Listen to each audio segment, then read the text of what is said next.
जी हाँ, survey report में ये सामने आ चुका है कि पब्लिक क्या कह रही है इन पांचों राज्यों के लोकसभा चुनाव को लेकर। जी हाँ, आपको क्लियर कर दूं कि 5 राज्यों का चुनाव हमारे सर पर है और ऐसे में पार्टियां एक दूसरों के ऊपर कटाक्ष करती हुई नजर आ रही हैं और वो रूल्स रेगुलेशन ला रहे हैं जिससे हम जनता को फायदा महसूस हो रहा है या दिख रहा है या पहले से भी होते आ रहा है। सो हाँ, इसमें आपको हम क्लियर कर देंगे कि क्या कुछ चल रहा है सर्वे में और वो 5 राज्यों में से 3 राज्यों पर किस तरीके से अपने दांव पेच का इस्तेमाल करके टक्कर की लड़ाई देने के लिए पार्टियां तैयार है। उसमें से 3 राज्य है, छत्तीसगढ़, मध्य प्रदेश और राजस्थान। जी हाँ, आपको क्लियर करते चलूं कि इन राज्यों में इलेक्शन में अपना दांव चलने के लिए बीजेपी, कांग्रेस और अन्य पार्टियां अपना ढांचे तैयार कर रही है। वह 3 राज्य जो खास मुख्य बना हुआ है, ज्यादा वोटों पर अपना कब्जा करना चाह रही हैं ये सरकारें, और वो 3 राज्य में से मध्य प्रदेश, छत्तीसगढ़ और राजस्थान। आपको बताते चलूं कि लोगों का ये मानना है कि इस बार भी हम उन्हीं को वोट देंगे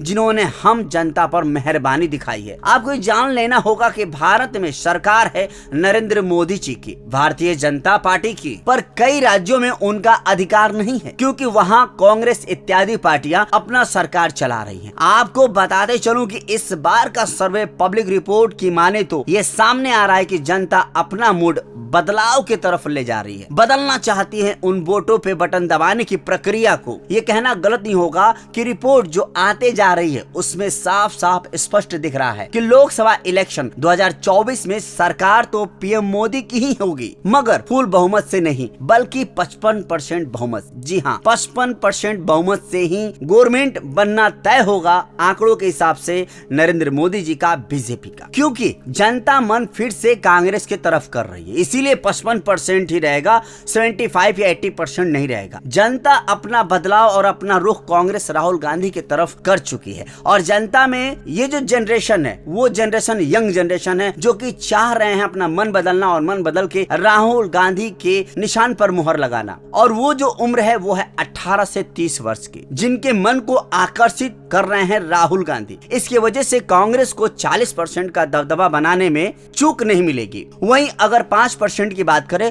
तो अदर की पार्टियां हैं। आपको ये भी जान लेना चाहिए कि लोकसभा की रणनीति जो बनाई जा रही है दोनों पक्षों में दमदार तरीके से बनाई जा रही है। बीजेपी की बात करें तो नवंबर के लास्ट तारीखों में एक जन संपर्क चेतना महा रैली शुरू हो रही है जो कि गांव-गांव घर जाकर अपने फायदों को गिनवाएगी और भी ज्यादा फायदे देने का ये वादा करेंगी। तो वहीं पर दांव पेच में 22 कैंडिडेट को सपा ने भी शामिल कर लिया और ओपन कर दिया कि हमारे 22 कैंडिडेट इस लोकसभा चुनाव में लड़ने के लिए तैयार है। वहीं आपको बता दूं कांग्रेस भी शिवराज पाटिल चौहान को पलटवार करने के लिए उनके ऊपर दांव पे चला है और सीरियल रामायण के एक कलाकार जो कि हनुमान की भूमिका में नजर आए थे उनको भी दावेदार बना दिया है। अब आप बात कर लेते हैं आपकी, तो आप भी कम नहीं है, अपनी रणनीति में लगातार वो सामने आती दिख रही है और इस दांव पेच में वो भी अपने कैंडिडेट का नाम उजागर करने वाली है और अपनी रणनीति तैयार कर चुकी है। बस ओपन धीरे धीरे इन सारे पार्टियों का और भी भव्य तरीके से होने वाला है। तो ये नवंबर से जो प्रक्रिया चलेगी वो काफी दमदार होगा और 2024 तक हम देखेंगे क्या कुछ बदलाव होता है।